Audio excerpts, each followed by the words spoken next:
Hello guys, welcome to my YouTube channel. मेरा नाम है कार्तिक और आज हम बात करने वाले हैं 5 बड़ी अपडेट जो हुए हैं इस वीक के अंदर कनाडा इमिग्रेशन के अंदर। ये हफ्ता कनाडा इमिग्रेशन के लिए काफ़ी बड़ा रहा है और इसके अंदर काफ़ी सारे चेंजेस बताए गए हैं। ये चेंजेस वो नहीं है जो आज से ही लागू हो रहे हैं, मगर ये चेंजेस वो हैं जो जिनके ऊपर मिनिस्टर मार्क मिलर काम कर रहा है, उनकी टीम काम कर रही है। जैसे कि देखा जा सकता है, Mark Miller is here and he is here to make some changes. तो इन 5 टॉपिक में से सबसे पहले टॉपिक के बारे में बात करते हैं, जो है कि प्रोसेसिंग टाइम्स कैसे हैं इस टाइम पे स्टडी परमिट वीजा एप्लीकेशंस के लिए। आप में से कई सारे लोगों को पता होगा कि अक्टूबर 19 को 41 डिप्लोमेट्स इंडिया छोड़ के चले गए हैं, कनेडियंस। ठीक है, तो इस वजह से आप लोग डिले एक्सपेक्ट कर सकते हो अपने रेगुलर स्टडी परमिट एप्लीकेशंस के अंदर। मगर जो एस डी एस स्ट्रीम है, एस डी एस स्ट्रीम के अंदर कोई फर्क नहीं आना चाहिए, क्योंकि मैक्सिमम जो एस डी एस कैटेगरी के वीजा एप्लीकेशंस होते हैं वो कनाडा के अंदर प्रोसेस किए जाते हैं। तो उसके अंदर काफ़ी सारे चेंजेस नहीं आएंगे। और मैंने कई सारे ऑनलाइन वेबसाइट्स और जो आपका रिसोर्स अवेलेबल है ऑनलाइन, वहाँ से मैंने कई सारी जगह पे चेक किया है कि एप्लीकेशंस जो स्टूडेंट्स के हैं वो अभी भी 15 से 16 दिन के अंदर अंदर उनकी प्रोसेसिंग फाइल होके वापस आ रही है, उनके स्टडी परमिट्स या वीज़ा। मगर ये सारी चीज़ें आपको ध्यान रखनी है, ये है आपके बायोमेट्रिक्स देने के बाद। वीएफएस वैसे फंक्शन करेगा जैसे फंक्शन कर रहा है अभी तक। तो इन सारी चीज़ों के अंदर कोई चेंज नहीं आएंगी। चेंजेस सिर्फ ये आएगी जब आपकी एप्लीकेशन जब प्रोसेस होने के लिए एम्बेसी के पास जाता है, क्योंकि उनकी अगर कैपेसिटी कम है तो वो कम वीज़ाज को प्रोसेस कर पाएंगे। ठीक है, अभी नहीं पता है कि कितना डिले हो सकता है, कितना डिले नहीं हो सकता है, मगर मैंने कई सारी जगह देखा है कि बच्चों के डिलेज ऑलरेडी हो रहे हैं। तो अगर आप लोग अपने एप्लीकेशन की तैयारी कर रहे हो, अपने स्टडी वीज़ा एप्लीकेशन की, तो इसे जल्दी से जल्दी सबमिट कर दो, ताकि अगर थोड़ा बहुत डिले हो भी तो आपको जिस टाइम पे आप एक्सपेक्ट कर रहे हो उस टाइम तक मिल जाए आपके स्टडी वीज़ा एप्लीकेशंस। बाकी इस चीज़ के ऊपर बाकी अपडेट्स देखते रहेंगे। अगर कोई नया अपडेट आया तो वो अपडेट मैं आप लोगों को प्रोवाइड कर दूंगा। दूसरा पॉइंट है, स्टार्टिंग दिसंबर 1 आईआरसीसी चेक करना शुरू कर देगी डेजिग्नेटेड लर्निंग इंस्टीट्यूट्स के पास जाके कि आपका लेटर ऑफ एक्सेप्टेंस सही है या नहीं है, या फिर आपने कोई फेक डॉक्यूमेंट्स वहां पर सबमिट करे हैं। अगर आप में से किसी ने भी कोई फेक डॉक्यूमेंट सबमिट किया होगा in terms of letter of acceptance जानते हुए भी, तो आप लोग कनाडा से 5 साल तक बैन हो सकते हो स्टडी वीजा अप्लाई करने के लिए। अब इसके बाद जो अगले 3 पॉइंट है, उन 3 पॉइंट के अंदर सबसे पहले मैं आप लोगों को क्लिप्स दिखाऊंगा मार्क मिलर ने क्या क्या कहा है उन चीजों के बारे में, और उसके बाद में हम लोग डिस्कस करेंगे कि उसका इफेक्ट आप लोगों के ऊपर क्या पड़ेगा। जो तीसरा पॉइंट है वो है पोस्ट ग्रेजुएशन वर्क परमिट, और इसकी देखते हैं clip. Finally, I'd add, because this, and I won't add too much detail to this because it is a work in progress, we also want to signal our plans to introduce reforms to the post-graduation work permit program. We know that there is an arc to this. People don't just come to the country to study and necessarily to leave. Some do, but we know that this is also a pathway to permanent residency and Canadian citizenship eventually, but it has to go through a program that makes sure that we are incentivizing the trades that are in such great need in this country. We have a labor shortage in this country, and it cannot be filled domestically. That is the reality of the aging population that we have, and it's the reality that we need to face in a responsible fashion if we were to grow our gross domestic product responsibly, but also if we were to have all the services that all the aging population expects us to have in a country like Canada. The program that I'm speaking about hasn't been reviewed in a decade and has grown considerably in parallel with the increasing number of international students in Canada. In the coming months, we'll do continued work to make sure that we actually align this to the arc that I was speaking about, to make sure that someone that is coming here for studying can get a job and can move into perhaps a pathway to permanent residency. So I would expect to announce more details in the coming months on that particular piece of the reform. तो जैसे कि आप लोगों ने देखा है कि पिछले 10 साल में कोई चेंजेस नहीं आया पोस्ट ग्रेजुएशन वर्क परमिट के अंदर, और अब जो मार्क मिलर है वो ये देख रहे हैं कि आपका पोस्ट ग्रेजुएशन वर्क परमिट को कैसे अलाइन किया जाए कनेडियन लेबर मार्केट की जो नीड्स है उसके साथ। हो सकता है कि जो स्किल्स डिमांड में हैं उनको लंबा पोस्ट ग्रेजुएशन वर्क परमिट मिल जाए, या इस तरह के चेंजेस आ सकते हैं, मगर इसके अलावा और कोई बात नहीं की गई है इसके बारे में। अब मैं आप लोगों को इसकी अगली क्लिप दिखाऊंगा जिसके अंदर बात की हुई है जो पिटिशन साइन की गई थी स्टूडेंट्स के द्वारा कि पोस्ट ग्रेजुएशन वर्क परमिट लंबा होना चाहिए, उसके बारे में उन्होंने क्या रिस्पॉन्स दिया है। Hello Minister, this is Tarundeep Singh from PTC Punjabi. There is a petition already available on the page of House of Commons, which is E4454, and already have nearly 16,000 signatures, that too in just 1 week on it, which is about providing 5 years of work permit to those who study for 2 years in Canada and 2 years of work permit to those who study for 1 year in Canada. So how long will Government of Canada will take to implement it? And if not, what are the plans to accommodate these international students in the country? As data shared by StatCan shows that there are currently 1.94 million international students in the country. I guess the ultimate question, the initial question, really is whether we agree with the petition, and that's something that is, I think, is still something we would have to revise, and is a work in progress. So I can't promise you today that I will commit to that. What I have committed to is to look at the postgraduate work permit and revamp it. It hasn't been looked at in 10 years, so that's part of the work that have announced sort of cautiously today. And that will be work that's ongoing. The discussions that I'm having with trades, with unions, with industry, are ones that really much revolve around the labor shortage and the specific trades that need to be filled in this country if we're going to be the ambitious country that we stand in front of podiums and talk about. So I think there's a ton of options on the table. Whether the solution proposed in the petition is the one that I would favor is not something I could speak about today, but understand the principle behind it and certainly understand the needs in this country. Okay, that's all the time that we have today. Thank तो यहाँ पर फिर से minister mic Miller ने बोला है कि अगर चेंजेस आएंगे पोस्ट ग्रेजुएशन वर्क परमिट के अंदर वो तब आएंगे अगर हमें जो कनेडियन लेबर नीड्स है उनको मीट करने के लिए आएंगे अगर कोई चेंजेस आए पोस्ट ग्रेजुएशन वर्क परमिट के अंदर, वरना वो शायद चेंजेस नहीं आएंगे। मगर इन्होंने बोला है कि अभी उन लोगों ने इस बारे में कोई डिस्कशन करना स्टार्ट भी नहीं किया है प्रॉपर्ली, तो इस चीज़ के बारे में आपको इन्फॉर्मेशन बाद में प्रोवाइड की जाएगी। तो अब चौथा पॉइंट है रिगार्डिंग पीआर, क्योंकि आपके हाउसिंग क्राइसिस वगैरह काफ़ी ज़्यादा हो रहे हैं यहाँ पर। तो कुछ लोगों को ये लग रहा था कि जो आपका इमिग्रेशन लेवल्स वगैरह है उन्हें कम किया जाएगा, मगर जो मार्क मिलर ने इस इंटरव्यू के अंदर बोला, इस प्रेस कॉन्फ्रेंस के अंदर बोला है, ऐसा भी कुछ नहीं लग रहा है। तो इस क्लिप को देखते हैं। Immigration is now driving most of our population growth and labor force stability. Our worker, and this is an important statistic, our worker to retiree ratio has dropped from 7 to 1 since I was born 50 years ago to nearly 3 to 1 now. If we don't welcome more newcomers, that number will approach 2 to 1 in the decades ahead, and that'll put our infrastructure and key programs like our healthcare and our education at risk.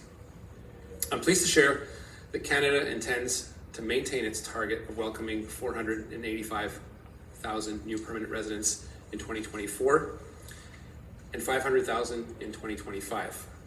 Starting in 2026, the number of newcomers we aim to welcome will stabilize at 500,000, allowing for sustainable population growth. These immigration levels allow us to bring in the skills and talent we need to fill the labor gaps and ensure Canada's economic prosperities, help families reunite, and remain a leader in refugee resettlement. They're keeping us with our long-term focus on economic growth, with roughly 60% of the permanent resident admissions dedicated to the crucial economic class. We're also committed to expanding efforts with key federal departments to align governmental priorities in our planning efforts in order to account for our capacity to accept, including immigration that is having pressure on housing. This approach will lay the foundation for a more integrated planning and coordination as a country. While today's announcement is about permanent resident levels, a whole of government approach also means taking a close look at temporary resident immigration and making sure they align with our capacity to ensure sustainable growth. This is something we'll be looking at more intensely going forward. We've consulted widely on both the number of permanent residents in Canada and the number that we should welcome, and the balance between the categories of the newcomers. We look at perspectives and priorities of federal partners, regional representatives, Indigenous community stakeholders, as well as the general public. These immigration levels will help set the pace of Canada's economic and population growth while moderating its impact on critical systems such as infrastructure and housing. तो यहाँ पर आप लोग clearly देख सकते हो कि 2024 के अंदर 485,000 परमानेंट रेजिडेंट्स बनेंगे कनाडा के, आपके 2025 के अंदर 500,000 एंड 2026 के अंदर 500,000, और उसके बाद ये नंबर स्टेबलाइज हो जाएगा। तो ऐसा नहीं है कि इस टाइम पे कोई भी कटौती की जा रही है परमानेंट रेजिडेंट्स के अंदर, तो आपके नंबर्स, आपको उस चीज़ के बारे में टेंशन लेने की ज़रूरत नहीं है। मगर हाँ, इन्होंने ये बात भी बोली है कि इनको एक बैलेंस रखना पड़ेगा आपका जो टेम्प्रेरी रेजिडेंट्स हैं जो कनाडा के अंदर आ रहे हैं और परमानेंट रेजिडेंट्स के बीच में। तो हो सकता है कि आपका इंटरनेशनल स्टूडेंट्स वगैरह इन चीज़ों के ऊपर कुछ फ़र्क पड़े, मगर इस टाइम पे इस बारे में कोई इन्फॉर्मेशन नहीं है। मैं ये सारी क्लिप्स आप लोगों को इसलिए दिखा रहा हूँ ताकि आप लोग फेमिलराइज हो जाएंगे कि मार्क मिलर ने क्या बोला था अपने प्रेस कॉन्फ्रेंसेस के अंदर। तो आखिरी पॉइंट जो है वो है रिकग्नाइज्ड इंस्टीट्यूशन फ्रेमवर्क के बारे में, जिसके अंदर कुछ कॉलेजेस या यूनिवर्सिटीज़ जो है कनाडा के अंदर उनको रिकग्नाइज्ड इंस्टीट्यूट्स का दर्जा दिया जाएगा। और वो किस बेसिस पे दिया जाएगा कि वो हाउसिंग वगैरह प्रोवाइड कर रहे हैं इंटरनेशनल स्टूडेंट्स के लिए या फिर डोमेस्टिक स्टूडेंट्स के लिए भी, या नहीं कर रहे हैं। उनके अंदर स्कॉलरशिप्स वगैरह कितनी अवेलेबल हैं। ये जो आखिरी के 3 पॉइंट्स जो मैंने आपको बताए, इन चीज़ों के बारे में मैंने एक डिटेल वीडियो बनाई है जो कि मेरे पिछले अपलोड्स में मिल जाएगी आपको, और मैं डिस्क्रिप्शन में उसका लिंक भी डाल दूंगा। तो आप लोग वो जाके भी देख सकते हो कि वो थोड़ी ज़्यादा इन डेप्थ में है डिटेल्स। मगर अभी फ़िलहाल इस क्लिप को देखते हैं।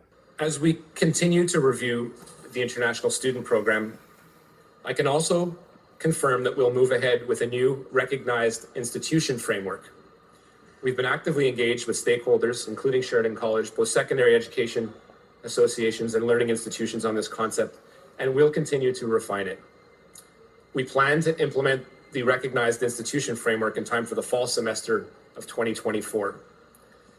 The framework would recognize those institutions whose international students benefit from top-class services, housing, and other supports. Our goal here is to punish the bad actors, make sure that they are held accountable, and reward the good actors who provide adequate outcomes for the success of the international students. Such institutions that are recognized could benefit from, for example, faster student permit application processing destined for the students destined to their school. And as we move towards implementing it next year, additional details will be shared to fully explain how institutions would become recognized and what benefits that would bring.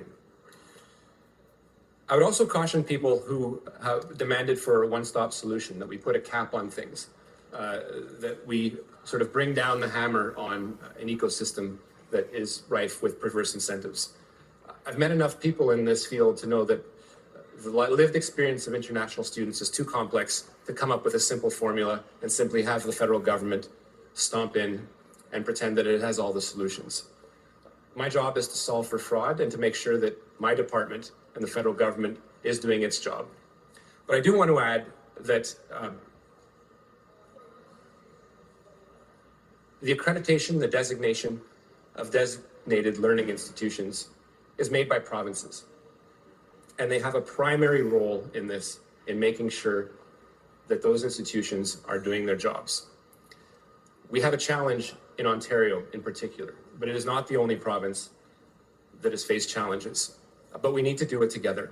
And the federal government is coming forward and opening its arms to our provincial partners, territorial partners, to make sure we all do our jobs properly. If that job can't be done, the federal government is prepared to do it. But for right now, we need the provinces in particular, and in the case of Ontario where we are, to look at the Auditor General report that was issued in 2021 with respect to public and private colleges and work on implementing some of those recommendations. They are key to the vitality of the people that I spoke to today.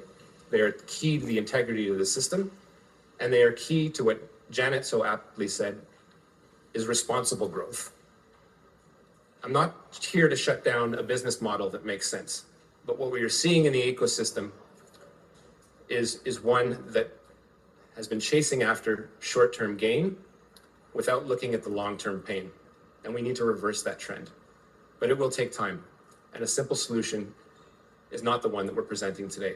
We will gradually move into it and make sure that we do our job first as a federal government, but work with our provincial counterparts to make sure that that job is done in a way that keeps international students like the ones I spoke to today at the heart of every decision-making process. तो यहाँ पर mark Miller ने आपको idea दिया है recognised learning institutions के बारे में, मगर ये चेंज जो आएगा ये चेंज आएगा आपका फॉल 2024 के अंदर। ये चेंजेस अभी नहीं आएंगे और अभी ऐसी कोई लिस्ट निकाली नहीं गई है कि ये आपके जो इंस्टीट्यूट्स हैं ये रिकॉग्नाइज्ड लर्निंग इंस्टीट्यूट्स हैं।